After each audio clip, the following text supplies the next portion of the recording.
Baie welkom aan elkeen van julle wat ook op hierdie Sondag saam met ons God kom verheerlik rondom die verkondiging van sy woord. Here, soos wat daar berge is rondom Jerusalem, so is U, o God, rondom ons, U kinders, nou en vir altyd. Amen. Geliefdes in ons Here Jesus Christus, God wil vanoggend met jou en my gesels rondom die feit dat ons almal beloftes van God ontvang, daagliks, gereeld. Maar God sê dit gaan nie regtig oor die belofte nie, dit gaan oor die proses. So God sê, hy is nie die God van die belofte nie, hy is ook die God van die proses. En luister baie mooi, die belofte is op God. Die proses, geliefdes, is op jou en my. Die belofte is gewaarborg, solank as wat ek en jy saam met God in daardie proses is.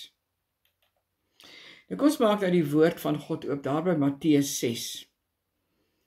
Matteus 26, dan lees ons vanaf vers 36. Matteus 26, vanaf vers 36.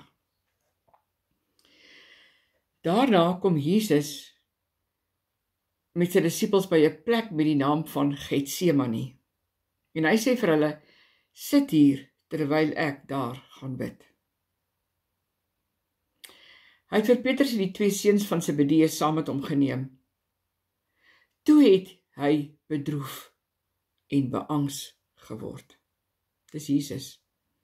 Vers 38 het hy vir hulle gesê, ek voel doodsbenoud. Bly hier en waak saam met my. Verskoon tog nou, geliefdes, dis wys dat wanneer ek en jy ook al deur hartseer of seertye of moeilike situasies gaan, God weet daarvan. God is nie onbekend met dit nie. God is ook nie afsydig rondom dit nie. God word ook nooit onkant gevang deur jou en my situasies nie, ons omstandighede nie. God weet waarmee jy worstel. Want sy seun moes daar deurgaan. Jesus het daar deurgegaan. Vers 39. Hy het 'n entjie verder gegaan en daar gekniel met die gesig teen die grond en gebid. My Vader, as dit moontlik is, laat hierdie lydensbeker by my verbygaan. Moet nogtans nie doen soos ek wil nie, maar soos U wil. En nou, geliefdes, die meeste van ons stop net daar. Ons dink Jesus het dit net een keer gedoen. En ons praat net een keer daaroor, maar kom ons lees 'n bietjie verder. Vers 40 tot 46. Daarna kom hy na die disippels toe terug en kry hulle aan die slaap. Hy sê vir Petrus, kon julle nie eers 1 uur lank saam met my waak nie? Waak en bid, sodat julle nie in versoeking kom nie. Die gees is gewillig, maar die vlees is swak. Vers 42, 'n tweede keer het hy gegaan en gebid en gesê, my Vader, as hierdie lydensbeker nie by my kan verbygaan, sonder dat ek dit drink nie, laat U wil geskied.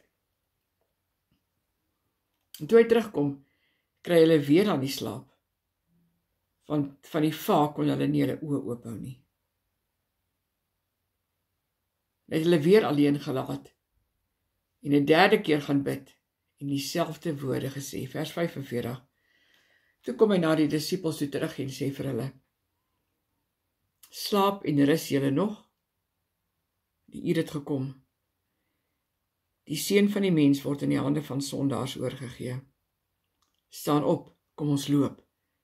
Kyk, die man wat my verraai, is hier naby. Nou, geliefdes, Jesus het verstaan dat dit nie net die belofte is nie, maar ook die proses wat tel.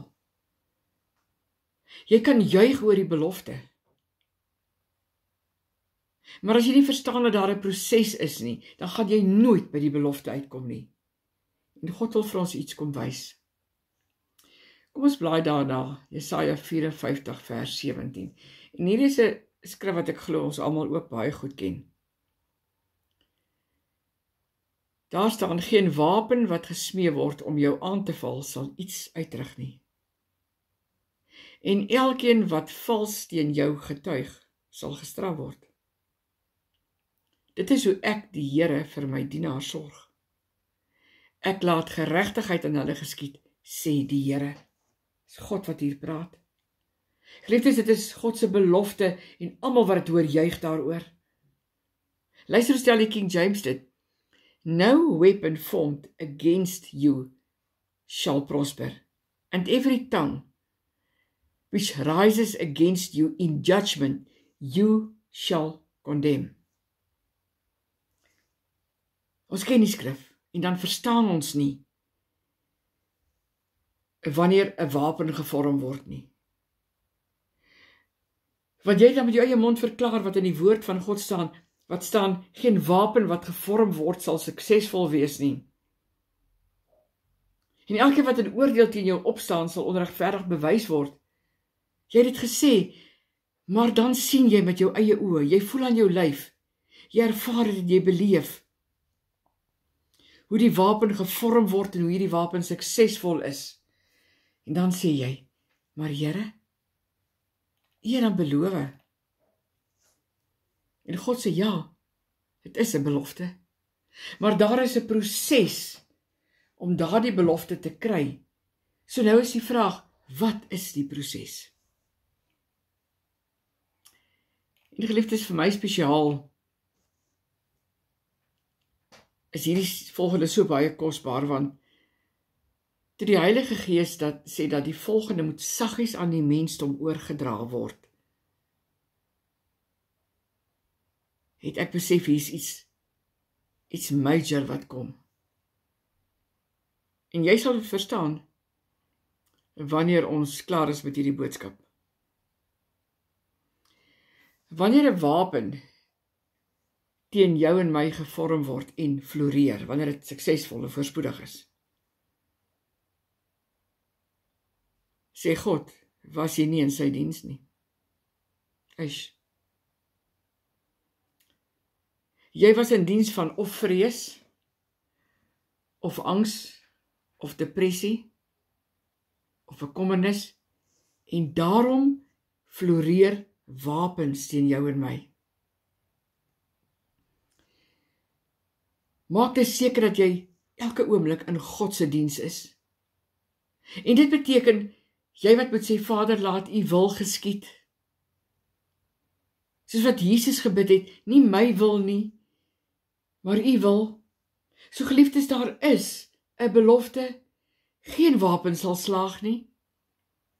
Die proses van die belofte om dit te verkry, dit is gewaarborg, maar jy moet in diens van God wees. En nou geliefdes, alle godsdienste gooi hierdie vers na enigiets toe, nie waar nie. Maar hulle mis die laaste deel, die voorwaarde. Om 'n belofte te kry, moet ek en jy in diens van God wees. Daardie eerste deel is slegs die erfenis van diegene wat in diens van God is. Dit beteken om God se wil te doen en te sê, Vader, laat U wil geskied.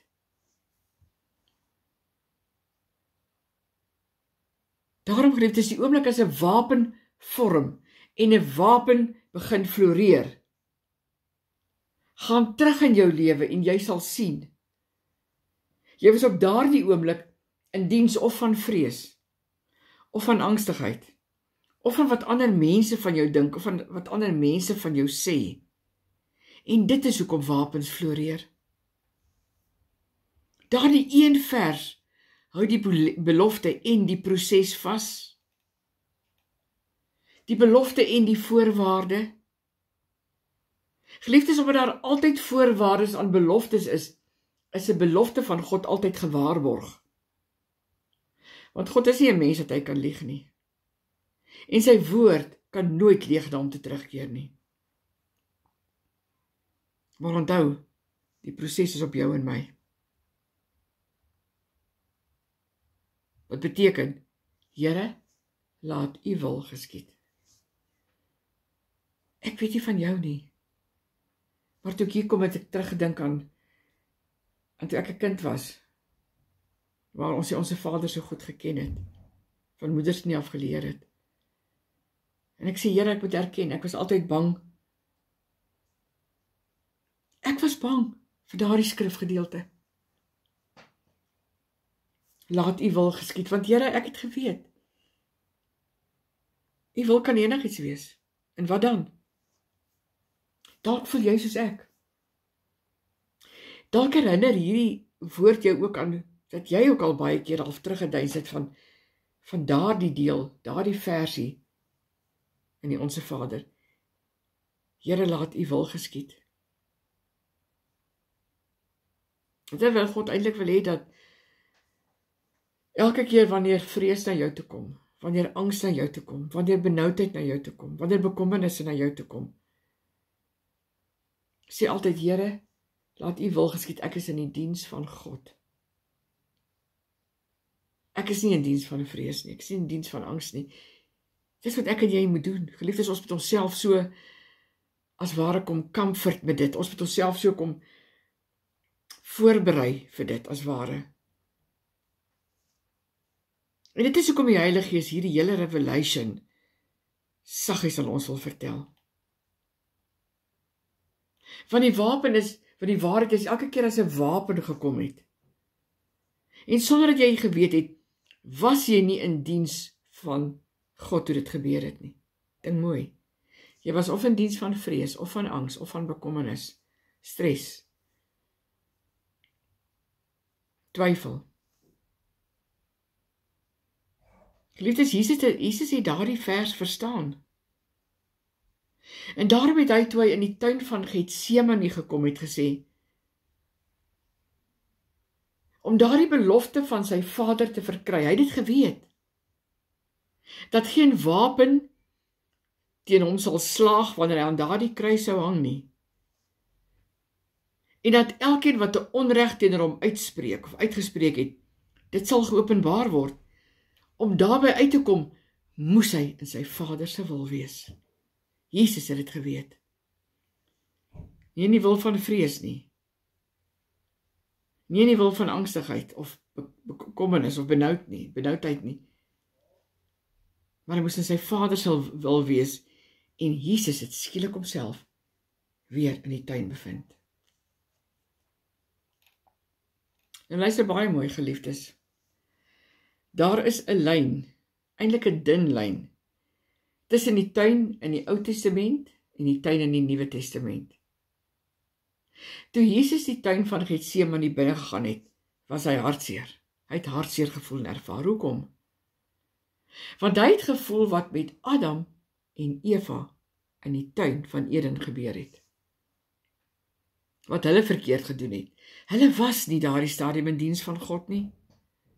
En daarom toe die wapens gekom het en suksesvol was hulle nie in die diens van God nie. En Jesus moes kom regmaak aan die kruis, dit wat in die tuin van Getsemane.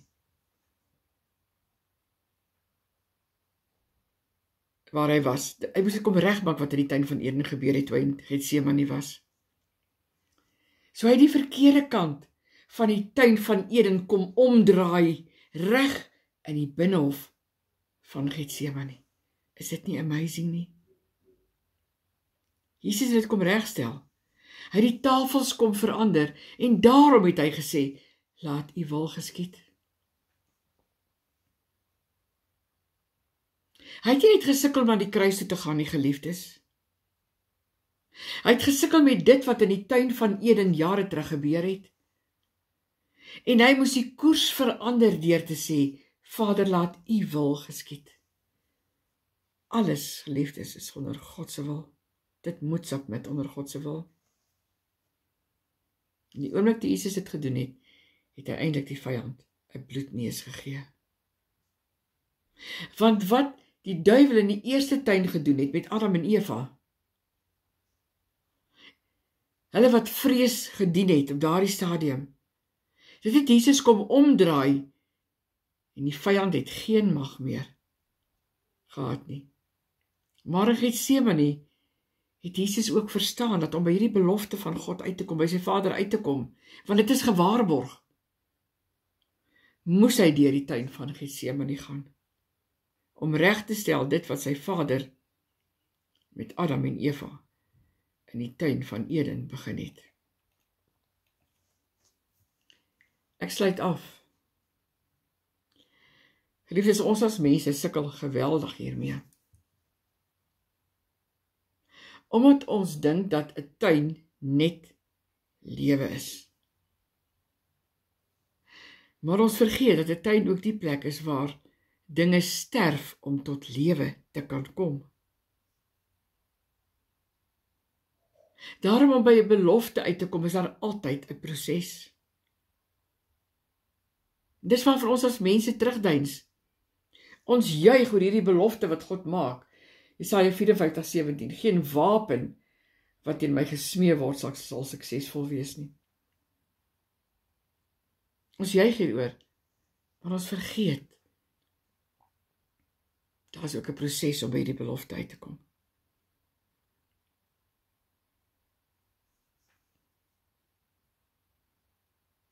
Om by 'n belofte uit te kom, sê ek weer, is altyd 'n proses. En die proses begin in die tuin, waar iets moet sterf, om die gewaarborgde belofte te kan kry. En dit geliefdes is hoekom Jesus die belofte verstaan het, maar hy het ook die proses verstaan.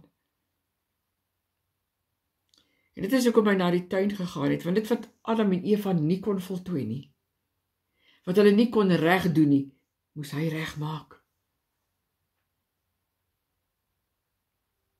So geliefdes, God sê vanoggend op hierdie Sondag vir elkeen wat hierdie woord hoor, begin om die proses te verstaan. Roep uit as ware na God van die proses, maar moenie langer net stop by God van die belofte nie. Amen. Ontvang nou ook op hierdie Sondag God se seëning in jou en my lewe. Liefdes, die Here wil jou seën en jou beskerm. Die Here wil tot jou redding verskyn en jou genadig wees. Die Here wil jou gebede verhoor. Hy wil aan jou sy vrede, sy goedheid, sy guns, sy liefde, sy oorvloed skenk. Die Here wil jou seën, ontvang dit vanmôre uit sy troonkamer uit. Die Here seën elkeen. Amen.